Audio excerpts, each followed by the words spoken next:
Good evening friends, this is MD Wasim. Welcome to my channel Wasim academy. Friends, आज के इस video में हम लोग देखेंगे ईवीएस से रिलेटेड इम्पोर्टेंट क्वेश्चन। इससे पहले वीडियो में हम लोग 20 क्वेश्चन को किए थे। आज हम लोग 21 से लेके 40 अबव क्वेश्चन को करेंगे। अगर आप लोग कोर्स को परचेस करना चाहते हैं तो दिए गए व्हाट्सएप नंबर पे आप लोग मैसेज कर सकते हैं और कोर्स को परचेस कर सकते हैं बहुत ही कम वक्त में अपने प्रिपरेशन को अच्छी तरीके से करने के लिए। तो चलिए आज का क्वेश्चन शुरू किया जाए। क्वेश्चन नंबर 121 है, which of the following disease cause by smog. Okay, इन चारों में से कौन ऐसा डिजीज है जो कि स्मॉग के जरिया होता है? तो रिकिट, ब्रोंचिटिस, ब्रेथ प्रॉब्लम्स। तो ये ऑल ऑफ दीज। ओके, यानी स्मोक से ये तमाम किस्म की बीमारियां होती हैं। और रिकिट क्या है? विटामिन डी की कमी से भी ये बीमारी होती है। Question 122, the protocol which decided completely phase out CFC। Okay, एक प्रोटोकॉल किया गया था जिसमें CFC को कम यूज़ किया जाए। ओके, ये कौन सा प्रोटोकॉल था? तो इसका राइट आंसर ऑप्शन में सी, मॉन्ट्रियल प्रोटोकॉल। ओके, ये कनाडा में हुआ था मॉन्ट्रियल प्रोटोकॉल। ये कब हुआ था, इसका ईयर क्या है, इसका आंसर आप लोग कमेंट बॉक्स में बताइएगा। Question number 123, which of the following is said to be biodegradable waste. Okay, इन चारों में से कौन एक बायोडिग्रेडेबल वेस्ट है? ओके, जो सड़ या गल जा सकता है। इसका राइट आंसर है option number C, egg shell. Okay, अंडा का जो छिलका होता है वो है बायोडिग्रेडेबल। बाकी प्लास्टिक्स, ग्लासेस और पॉलीथीन ये नॉन बायोडिग्रेडेबल है। Question number 124, the uses of CFCs are. Okay, यानी CFC का इस्तेमाल कहाँ होता है? ओके, तो इसका right answer option number D, तमाम जगह पे, यानी इंसुलेटर के तौर पे। ओके, जहाँ पे बिजली पास ना हो सके उसको इंसुलेटर, एक धातु लगाया जाता है। एरोजोल, प्रोपिलेंट्स, रेफ्रिजरेशंस। ओके, ये तमाम तीनों चीज़ों पे CFC का यूजेस होता है। इसका right answer option number D. Question 125, the ozone layer is present in. Okay, यानी एटमॉस्फेयर के कौन से लेयर में ओजोन लेयर पाया जाता है? तो इसका right answer option number C, stratosphere. Okay, stratosphere. जो ओजोन लेयर का जो सबसे लोअर जो फेज है वह है ट्रोपोस्फेयर। उसके बाद है स्ट्रेटोस्फेयर। ओके, उसके बाद एम यानी मेसोस्फेयर, उसके बाद थर्मोस्फेयर, आइनोस्फेयर, एक्सोस्फेयर। ओके, जो सबसे लोवेस्ट जो लेयर है वो है आपको ट्रोपोस्फेयर, और ओजोन लेयर जो पाया जाता है वो है स्ट्रेटोस्फेयर में। Question number 125, which of the following are negative health effect of noise pollution. Okay, इन चारों में से कौन ऐसा इफेक्ट है जो कि नॉइज पोल्यूशन पे नेगेटिव असर पड़ता है? ओके, तो इसका right answer option number D. तो नॉइज पोल्यूशन से इंसान को क्या क्या होता है? Hypertension, hearing loss and stress and headache. Okay, एक तो हाइपरटेंशन होगा और आदमी बहरा भी हो सकता है, हियरिंग लॉस भी कर सकता है, और स्ट्रेस होगा, दबाव होगा, और हेडेक, सर में दर्द भी होगी। Question number 127, wild life week is celebrated from. जो वाइल्ड लाइफ जो वीक है ये सेलिब्रेटेड किया जाता है कब? तो इसका right answer option number A. Okay, 2 October to 8 October. Okay, एक से लेकर 7 या 2 से लेकर 8 अक्टूबर तक, यानी फर्स्ट वीक ऑफ अक्टूबर को हम लोग कहते हैं wild life week. Question 128, CNG stand for. Okay, very important, CNG stand for, यानी इसका पूरा नाम क्या है CNG का? तो कंप्रेस्ड नेचुरल गैस। ओके, इसका right answer option number C, compressed natural gas. Question number 129, animal whose primary source of food is based on plant are known as. Okay, एक ऐसा एनिमल जिसका जो प्राइमरी सोर्स है food का वो plant पे पूरा डिपेंड है, तो उस किस्म के एनिमल्स को क्या कहा जाता है? तो इसका right answer option number B, herbivorous. Okay, सब्जीखोर जानवर। Question 130, which of the following device is used to measure the atmospheric humidity।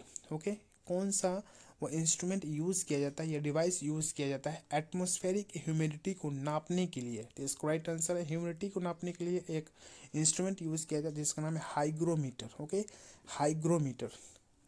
Friends आप लोग से क्वेश्चन है, कार्निवोरस के एनिमल यानी कौन सा ऐसा एनिमल है जो कि कार्निवोरस है, उसका एग्जाम्पल आप लोग कमेंट बॉक्स में बताइएगा।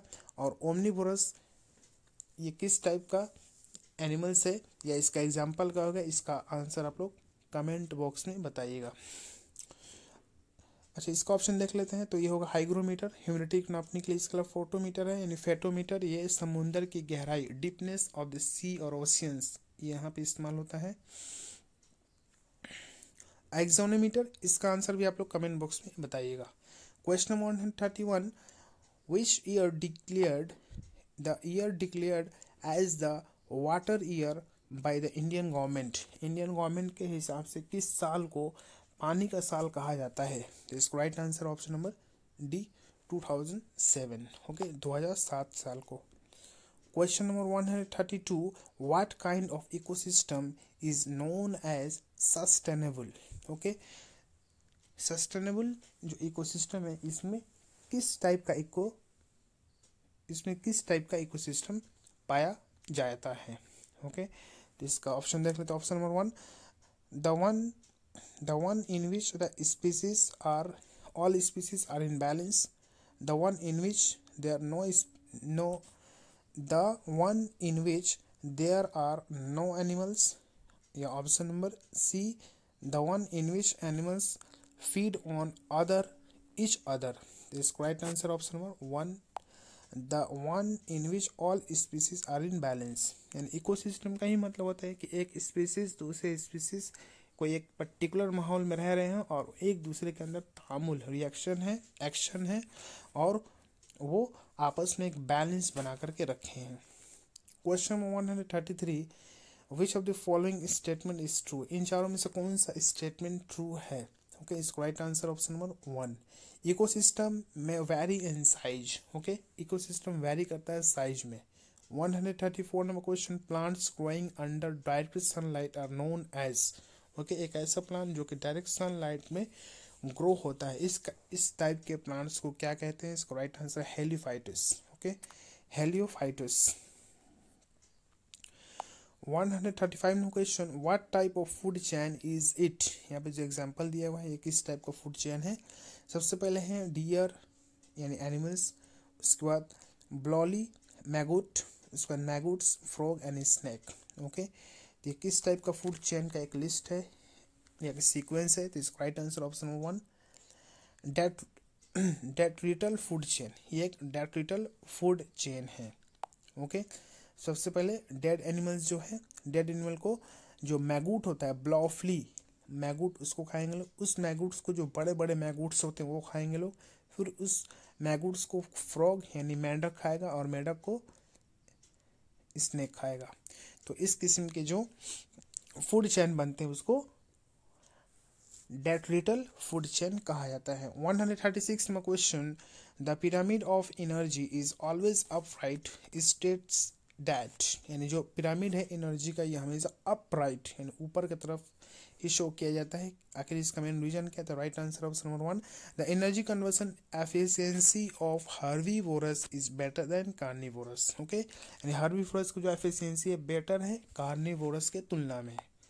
Question number 137, plant species with a